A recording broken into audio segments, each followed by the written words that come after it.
গ্রামে যাব আর গ্রাম থেকে নদীর মাছ নেব না, সেটা কী করে হয়। শুধু তাই নয়, সাথে আমি দুধ দিয়ে মাখন তৈরি করেছি, সাথে যে মাছ কিনেছি তা রান্না করে খেয়ে এসেছি, সাথে গরু গোশত ছিল আর রিমঝিম বৃষ্টি হচ্ছিল।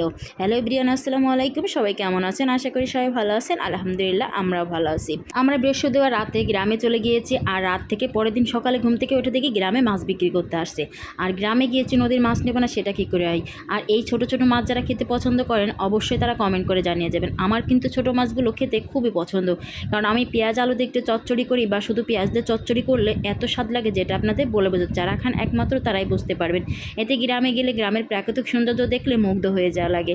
আমার খালা শাশুড়ি মাছ নিয়ে এদিকে চলে যাচ্ছে কুটার জন্য। আমি যেহেতু ছোট বাবু আছে বলে আমি করতে পারবো না, সেজন্য আমার খালা শাশুড়িকে বললাম মাছগুলো কুটে দিতে। এদিকে আমার নান শাশুড়ি গরুর মাংস রান্না করছে।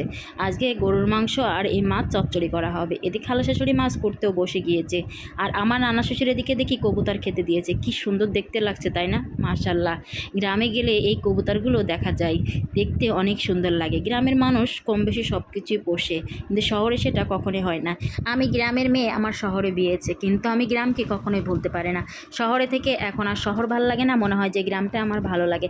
এখানে আমি 2 লিটার পাত্রে 1 লিটার দুধ নিয়েছি। এই দুধটা ভালো করে ঝাঁকিয়ে নেব। যারা মাখন তৈরি করবেন তারা চাইলে সহজে খাঁটি দুধ থেকে এভাবে মাখন তৈরি করে নিতে পারেন, এবং মাখন থেকে ঘি তৈরি করবেন সহজে। আমি বোতলে দুধটা নিয়ে 20 থেকে 25 মিনিট ঝাঁকিয়েছি। ঝাঁকানোর পর এভাবে মাখনটা এক জায়গায় দলা হয়ে আসে, আর দুধটা এভাবে পানি আসে, তখন আপনি দুধটা ঢেলে দেবেন। ঢেলে দেওয়ার পর মাখনটা আপনার বোতলে থেকে যাবে, তখন আর একটা পাত্রে আপনি ঢেলে নিতে পারেন। আর এটা আপনি একটু একটু জমিয়ে পরেও আপনি ঘি বানাতে পারেন। এদিকে সকালে ঘুম থেকে এটা কারোর নাস্তা করা হয়নি, এদিকে তাই আপনাদের ভাইয়া নাস্তা করে নিচ্ছে।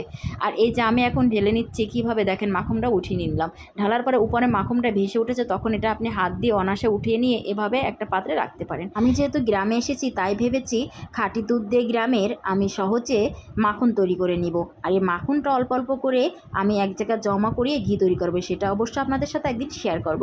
দুপুরের আগে এভাবে ঝুম বৃষ্টি শুরু হয়ে যায়, আর এদিকে আমাদের রান্না বাড়াও শেষ হয়ে যায়। এখন খাওয়ার পালা। দুপুরে সবাই গোসল করে নিয়েছে, আর এদিকে বৃষ্টিও শুরু হয়েছে।